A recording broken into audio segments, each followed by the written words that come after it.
ആശാ വർക്കേഴ്സുമായി ആരോഗ്യമന്ത്രി വീണ ജോർജ് വിളിച്ച ചർച്ച അല്പസമയത്തിനകം തുടങ്ങും. NHM ഡയറക്ടറുമായി നടത്തിയ ചർച്ച പരാജയപ്പെട്ടതോടെയാണ് ആരോഗ്യമന്ത്രി നേരിട്ട് ചർച്ച നടത്തുന്നത്. നാളെ മുതൽ അനിശ്ചിതകാല നിരാഹാര സമരം പ്രഖ്യാപിച്ച സാഹചര്യത്തിലാണ് സർക്കാരിന്റെ അടിയന്തര ഇടപെടൽ.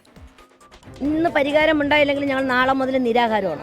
നിരാഹാരം ഞങ്ങളെ പരിഹാരം, ഞങ്ങളുടെ കാര്യങ്ങൾ അവർ പരിഹരിക്കുന്നത് വരെ ഞങ്ങൾ നിരാഹാരമാണ്. ഇവിടെ നിരാഹാരം കിടന്ന് ഞങ്ങളെ അവകാശം നേടിയിട്ടേ ഞങ്ങൾ ഈ മണ്ണിൽ നിന്ന്, ഈ അനന്തപുരി മണ്ണിൽ നിന്ന് ഞങ്ങളെ വീടുകളിൽ പോവുള്ളൂ. ഞങ്ങൾക്ക് 100% ആരോഗ്യവകുപ്പ് മന്ത്രിയെ വിശ്വസിക്കാൻ പറ്റുന്നില്ല. എന്താണെന്ന് വെച്ചാൽ ഇത്ര അടുത്ത് വന്ന് ഞങ്ങൾ കിടന്ന് 2 ആഴ്ച കഴിഞ്ഞപ്പോഴെങ്കിലും ഇവിടെ വന്ന് ആ മഴ സമയത്തെങ്കിലും വന്ന് ഞങ്ങളോടത്ത് ഒരു അഭിപ്രായം പറയേണ്ടതായിരുന്നു. എന്തായാലും മന്ത്രി, ബഹുമാനപ്പെട്ട ആരോഗ്യവകുപ്പ് മന്ത്രിയും മുഖ്യമന്ത്രിയും കൂടെ തീരുമാനിക്കട്ടെ. ഇപ്പം മന്ത്രി വിളിച്ചുകൊണ്ട് നല്ല പ്രതീക്ഷയിലാണ്. കാരണം ഞങ്ങൾ ഇന്ന് 38 ദിവസമായില്ലേ ഉള്ള മഴയും വെയിലും എല്ലാം കൊണ്ട് ഇവിടെ കഷ്ടപ്പെട്ട് കിടക്കുക. അപ്പം അവരൊരു സ്ത്രീയായ ഒരു വനിത മന്ത്രിയാണല്ലോ. അപ്പോൾ ഈ സ്ത്രീകളുടെ കഷ്ടപ്പാട് അവർക്കറിയാമല്ലോ. അപ്പോൾ ഒരു നല്ല വിശ്വാസത്തിലാണ് ഇരിക്കുന്നത്. അവർ ഞങ്ങൾക്ക് വേണ്ട എല്ലാ അവകാശങ്ങളും നേടിത്തരാനുള്ള ചർച്ചയിലെത്തും എന്നുള്ളൊരു ശുഭപ്രതീക്ഷയിലാണ് ഇരിക്കുന്നത്. വാർത്തയുടെ കൂടുതൽ വിവരങ്ങളുമായി ഉമേഷ് ബാലകൃഷ്ണനും ഒപ്പം ശ്രീകാന്തുമാണ് ചേരുന്നത്. ആദ്യം ഉമേഷിലേക്ക് പോകുന്നു. ഉമേഷ്, ഈ യോഗം എപ്പോൾ തുടങ്ങും? പ്രത്യേകിച്ച് ഈ ആശാ വർക്കേഴ്സ് ഇന്നലെയൊക്കെ അർദ്ധരാത്രി വരെയും ഈ പെരുമഴയത്തിരുന്ന് സമരം ചെയ്യുന്നത് നമ്മൾ കണ്ടതാണ്. ഈ കഴിഞ്ഞ ദിവസങ്ങളിലെല്ലാം 36 ദിവസത്തോളം കഴിഞ്ഞു അവരുടെ ഈ സമരം തുടങ്ങിയിട്ട്. ആരോഗ്യമന്ത്രിയുടെ അല്ലെങ്കിൽ ആരോഗ്യമന്ത്രിയുമായുള്ള ഈ ചർച്ചയിൽ എത്രത്തോളം പ്രതീക്ഷയുണ്ട് ഇവർക്ക്? വലിയ പ്രതീക്ഷയാണുള്ളത്. കാരണം ആരോഗ്യമന്ത്രിക്ക് ഇവരുടെ ആവശ്യങ്ങൾ ഇനി പുതുതായി പറഞ്ഞു കൊടുക്കേണ്ടതില്ല. NHM ഡയറക്ടർക്ക് ഇവരുടെ ആവശ്യങ്ങളെല്ലാം പറഞ്ഞപ്പോഴും അതിൽ തീരുമാനമെടുക്കാനുള്ള അതോറിറ്റി NHM ഡയറക്ടറല്ല, അത് ആരോഗ്യമന്ത്രി തന്നെയാണ്. കാരണം മന്ത്രിതല ചർച്ച നടത്തിയാൽ മാത്രമേ വേതന വർധനവ്, ഈ വിരമിക്കൽ ആനുകൂല്യം തുടങ്ങിയ കാര്യങ്ങളെല്ലാം ഒരു തീരുമാനമെടുക്കാൻ കഴിയുകയുള്ളൂ. എന്തായാലും ആരോഗ്യമന്ത്രി ചർച്ചയ്ക്ക് വിളിച്ചതിൽ വലിയ പ്രതീക്ഷയിൽ തന്നെയാണ്. നാളെ മുതൽ അനിശ്ചിതകാല നിരാഹാര സമരം ആരംഭിക്കാനിരിക്കുമ്പോഴാണ് അടിയന്തര ഇടപെടൽ ആരോഗ്യവകുപ്പിന്റെ ഭാഗത്തുനിന്നുണ്ടായത്. ആദ്യം NHM ഡയറക്ടർ നേരിട്ട് ചർച്ച നടത്തി. പക്ഷേ ആ ചർച്ച വിജയിച്ചില്ല. കാരണം NHM ഡയറക്ടറുടെ മുന്നിൽ ഇവരുടെ ആവശ്യങ്ങൾ, അതായത് നിലവിൽ 7000 രൂപ ഓണറേറിയം എന്നുള്ളത് 21,000 രൂപയായി ഉയർത്തണമെന്നുള്ള ആവശ്യം മുന്നോട്ട് വെച്ചു. പക്ഷേ അത് ചർച്ച ചെയ്യാൻ NHM ഡയറക്ടർക്ക് കഴിഞ്ഞില്ല. ഒപ്പം രണ്ടാമത്തെ പ്രധാന ആവശ്യമായ വിരമിക്കൽ ആനുകൂല്യമായി 5 ലക്ഷം രൂപ നൽകണമെന്നുള്ള ആവശ്യം, അതും അംഗീകരിക്കാനോ ചർച്ച ചെയ്യാനോ പോലും സ്വാഭാവികമായി NHM ഡയറക്ടർക്ക് കഴിഞ്ഞില്ല. ഇനി ഇതിൽ തീരുമാനമെടുക്കേണ്ടത് ആരോഗ്യവകുപ്പും ആരോഗ്യമന്ത്രിയും തന്നെയാണ്. ആരോഗ്യമന്ത്രി ഈ ആവശ്യങ്ങൾ നേരത്തെ തന്നെ ഇവർക്ക് അറിയാവുന്നത് കൊണ്ട് തന്നെ ആരോഗ്യമന്ത്രി ഇതുമായി ബന്ധപ്പെട്ട് എന്തെങ്കിലും ഒരു തീരുമാനം കൈക്കൊണ്ടിട്ടാകാം തങ്ങളെ ചർച്ചയ്ക്ക് വിളിച്ചത് എന്നുള്ള പ്രതീക്ഷ ആശാ വർക്കേഴ്സിനുണ്ട്. കാരണം നേരത്തെ തന്നെ ഇക്കാര്യങ്ങളെല്ലാം പറഞ്ഞതാണ്. അതിൽ ആരോഗ്യമന്ത്രി മറുപടി പറഞ്ഞതുമാണ്. ഇതുവരെ എടുത്ത സ്റ്റാൻഡ് എന്ന് പറയുന്നത് കേന്ദ്രം കൂടുതൽ തുക അനുവദിക്കാതെ അല്ലെങ്കിൽ കേന്ദ്രം ഓണറേറിയം വർദ്ധിപ്പിക്കാതെ തങ്ങൾക്ക് വർദ്ധിപ്പിക്കാൻ കഴിയില്ല എന്ന നിലപാടാണ്. ആ നിലപാട് തന്നെയാണ് മുഖ്യമന്ത്രിയും ആവർത്തിച്ചത്. പക്ഷേ ഇനിയും ആ നിലപാടുമായി മുന്നോട്ട് പോയി കഴിഞ്ഞാൽ നിലവിൽ വലിയ പിന്തുണ ആശാ വർക്കേഴ്സിനുണ്ട്. ഇന്നലെയും കനത്ത മഴയത്ത് നനഞ്ഞുകൊണ്ട് ആശാ വർക്കേഴ്സ് രാത്രി വൈകിയും സമരം തുടരുന്ന സാഹചര്യങ്ങൾ നമ്മൾ കണ്ടതാണ്. അതുകൊണ്ട് തന്നെ ഇനിയും ഈ സമരം മുന്നോട്ട് കൊണ്ടുപോയാൽ, അനിശ്ചിതകാല നിരാഹാര സമരം ആരംഭിച്ചാൽ പൊതുസമൂഹത്തിൽ നിന്നുള്ള വലിയ പിന്തുണ ആശാ വർക്കേഴ്സിനുണ്ടാവും. ഇപ്പോൾ തന്നെ വലിയ പിന്തുണയുണ്ട്, അത് കൂടുകയും ചെയ്യും. സ്വാഭാവികമായി നിയമസഭ നടക്കുന്ന സാഹചര്യമാണ്. ഇനി ഒരു തീരുമാനമെടുക്കാതെ മുന്നോട്ട് പോകാനും കഴിയില്ല. ഈ സാഹചര്യത്തിൽ കൂടിയാണ് ആരോഗ്യമന്ത്രിയുടെ ചർച്ച. കാരണം NHM ഡയറക്ടർ ചർച്ച പരാജയപ്പെട്ട് തൊട്ട് പിന്നാലെ തന്നെ മിനിറ്റുകൾക്കകം തന്നെ ആരോഗ്യമന്ത്രി ചർച്ചയ്ക്ക് തയ്യാറായി. അത് നിയമസഭയിൽ വെച്ച് ചർച്ച നടത്താൻ പോകുന്നു. സ്വാഭാവികമായി ഈ ആവശ്യങ്ങളിൽ ഒരുപക്ഷെ പൂർണ്ണ തോതിൽ തുക, അതായത് 21,000 രൂപയായി വർദ്ധിപ്പിക്കണമെന്നുള്ള ആവശ്യം പൂർണ്ണ തോതിൽ അംഗീകരിച്ചില്ല എങ്കിലും ചെറിയ രീതിയിൽ എന്തെങ്കിലും മാറ്റം ഉണ്ടാകുമെന്നുള്ള പ്രതീക്ഷ, അത്തരത്തിൽ നീക്കുപോക്കിൽ ചർച്ചയിലൂടെ നീക്കുപോക്കുണ്ടാക്കി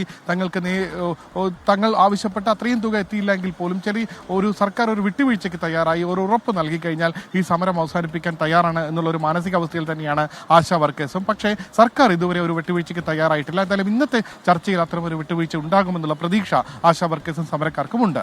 ക്രിസ്റ്റീന. ശരി, ഇനി ശ്രീകാന്ത് കൂടി ചേരുകയാണ് തിരുവനന്തപുരത്ത് സമരപ്പന്തലിന് മുന്നിൽ നിന്ന്.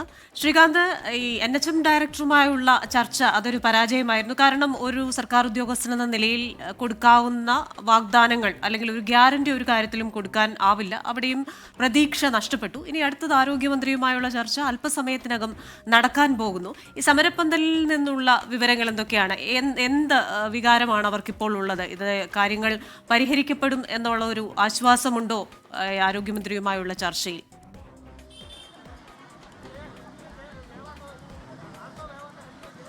കൃഷ്ണ, സർക്കാർ ഒന്ന് അയഞ്ഞു തുടങ്ങിയിരിക്കുന്നു എന്ന് വേണമെങ്കിൽ ഈ ഘട്ടത്തിൽ പറയാം. കാരണം ഇതുവരെയും കടുംപിടുത്തത്തിലായിരുന്നു മന്ത്രി അടക്കമുള്ളവർ ഉണ്ടായിരുന്നത്.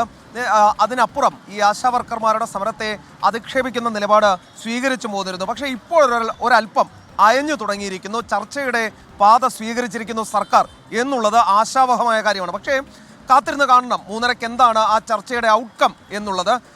നേരത്തെ നമുക്കറിയാം ഈ സമരം തുടങ്ങിയതിന് ശേഷം കോരിച്ചൊരിയുന്ന മഴയും കത്തിക്കാളുന്ന വെയിലും അതെല്ലാം അവഗണിച്ചുകൊണ്ടാണ് ഈ ആശാവർക്കർമാർ ഇവിടെ സമരവുമായിരുന്നത്. അവരുടെ പ്രധാനപ്പെട്ട ആവശ്യം, അവർ മുന്നോട്ട് വെച്ച ആവശ്യങ്ങളിൽ സർക്കാരിൻ്റെ ഭാഗത്തു നിന്നുള്ള ഉറപ്പ്, ആ ഉറപ്പ് നടപ്പാക്കൽ, അതാണ് അവർ ആവശ്യപ്പെട്ടത്. ഇപ്പോൾ ഈ ചർച്ച നടക്കുമ്പോൾ അവർക്ക് എന്താണ് പറയാനുള്ളത് എന്നുള്ളത് കാര്യം ചോദിച്ചു നോക്കാം.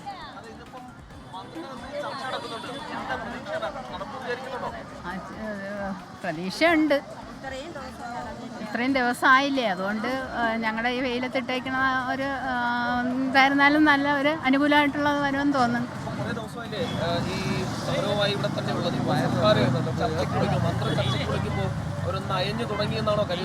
അങ്ങനെ തന്നെയാണ് വിശ്വസിക്കുന്നത്. അതുകൊണ്ടാണല്ലോ ഇന്നത്തെ ചർച്ച പരാജയപ്പെട്ടതിന് ശേഷവും ഇവ വീണ്ടും മന്ത്രി വിളിച്ചേക്കുന്നത്. അപ്പോൾ അതിൽ എല്ലാവർക്കും പ്രതീക്ഷയോടെ നോക്കിയിരിക്കുകയാണ്. അതിന് മന്ത്രി പറയുകയാണ്, ഞങ്ങൾ ഇക്കാര്യത്തിൽ ഉറപ്പ് തരാം, പക്ഷേ ഞങ്ങൾക്ക് കുറച്ചും കൂടി സമയം വേണം ഇത് നടപ്പാക്കാൻ. അങ്ങനെ ഒരു നിർദ്ദേശം മുന്നോട്ട് വെച്ചാൽ അത് അംഗീകരിക്കാൻ താല്പര്യമുണ്ടാകും. അത് നമ്മളെ ഇവിടുന്ന് പറഞ്ഞു വിടാനുള്ള ഒരു തന്ത്രം മാത്രമായിരിക്കും. പക്ഷേ അതിന് നമുക്ക് വ്യക്തമായ ഒരു ഉറപ്പ് കിട്ടിയെങ്കിൽ മാത്രമേ ഈ സമരം അവസാനിക്കാൻ പറ്റുള്ളൂ. അങ്ങനെയുള്ളതാണെങ്കിൽ നമ്മളെ ഇത്രയും ദിവസം ഇവിടെ ഇരുത്തേണ്ട കാര്യമല്ലോ. നേരത്തെ ഇങ്ങനെ ചർച്ചയ്ക്ക് വിളിച്ച് ഒരു തീരുമാനം പറയാമായിരുന്നല്ലോ. ഇത്രയും ഇപ്പം നാളെ അവരെല്ലാം ഇത് ഇരിക്കണമെന്ന് പറഞ്ഞുകൊണ്ടല്ലേ പെട്ടെന്ന് വിളിച്ച് ഇങ്ങനെ ഒരു തീരുമാനമായത്. ചർച്ചയിൽ നിങ്ങൾക്ക് അനുകൂലമായ നിലപാടുണ്ടാകും വരെ ഇവിടെ കാണും. അതുണ്ട്, അതുവരെ ഞങ്ങൾ ഇവിടെ കാണും. അപ്പോൾ അവരുടെ നിലപാട് ആ രീതിയിൽ തന്നെയാണ് പറയുന്നത്. ഈ കുറേ അധികം ദിവസങ്ങളായി ഇവരിവിടെ ഈ സമരവുമായി ഇരിക്കുന്നുണ്ട്. ഇപ്പോൾ ഞാൻ നേരത്തെ ആദ്യ ഘട്ടത്തിൽ പറഞ്ഞതുപോലെ മന്ത്രി ചർച്ചയ്ക്ക് തയ്യാറാകുന്നു. നേരത്തെ NHM ഡയറക്ടർമാരുടെ നേതൃത്വത്തിൽ ചർച്ച നടക്കുന്നു. അത് ഒരു തരത്തിൽ ഈ സമരം തുടങ്ങിയതിന് ശേഷം ഉണ്ടാകുന്ന ചില മാറ്റങ്ങളാണ്, ആശാവഹമായ കാര്യമാണ്. ഇന്നലെ രാത്രി പെരുമഴയായിരുന്നു, നമ്മളിവിടെ വന്ന് റിപ്പോർട്ട് ചെയ്തതുമാണ്. ഈ മഴ മുഴുവൻ നനഞ്ഞുകൊണ്ട് ഇവിടെ നിന്ന് സമരവുമായി മുന്നോട്ട് പോവുകയാണ് ഉണ്ടായത്. ഇന്നിപ്പോൾ സഹിക്കാനാകാത്ത ചൂടുണ്ട്, വെയിലുണ്ട്. പക്ഷേ ആ സമയത്തും അവർ പിരിഞ്ഞു പോകുന്നില്ല. എന്തായാലും ഇത്രയും ദിവസം ഇരുന്നു. ഇനി അനുകൂലമായ ഒരു തീരുമാനം ഉണ്ടാകട്ടെ. കേവലം ഒരു ഉറപ്പിൻ്റെ പുറത്ത് പിരിഞ്ഞു പോകാനല്ല ഇവിടേക്ക് വന്നത്. ആ കൃത്യമായ തീരുമാനമുണ്ടായാൽ മാത്രം സമരം അവസാനിപ്പിക്കും. അതാണ് അവരുടെ നിലപാട്. കാത്തിരിക്കാം. 3:30 എന്തായാലും ചർച്ചയുണ്ട് നിയമസഭാ ഓഫീസിൽ ആരോഗ്യമന്ത്രിയുടെ. ശരി, ശ്രീകാന്തും ഉമേഷുമാണ് തിരുവനന്തപുരത്ത് നിന്ന് വിവരങ്ങൾ നൽകിയത്. കടുത്ത മഴയും വെയിലും അധിക്ഷേപങ്ങളും വിമർശനങ്ങളും എല്ലാം തരണം ചെയ്തുകൊണ്ട് ആശാവർക്കർമാർ അവരുടെ സമരം തുടരുകയാണ്. നാളെ നിരാഹാര സമരം എന്നുള്ള ഘട്ടത്തിലേക്ക് കടക്കുമ്പോഴാണ് സർക്കാർ ഒന്നായി എന്നത്. ആരോഗ്യമന്ത്രി ചർച്ചയ്ക്ക് വിളിച്ചിട്ടുണ്ട്. അല്പസമയത്തിനകം ആ ചർച്ച ആരംഭിക്കും. ഏറ്റവും ശുഭമായ അല്ലെങ്കിൽ ഏറ്റവും പോസിറ്റീവായിട്ടുള്ള ഒരു തീരുമാനം അവിടെ നിന്ന് വരട്ടെ, അല്ലേ? അതെ, അതാണ് നമ്മുടെ പ്രതീക്ഷ.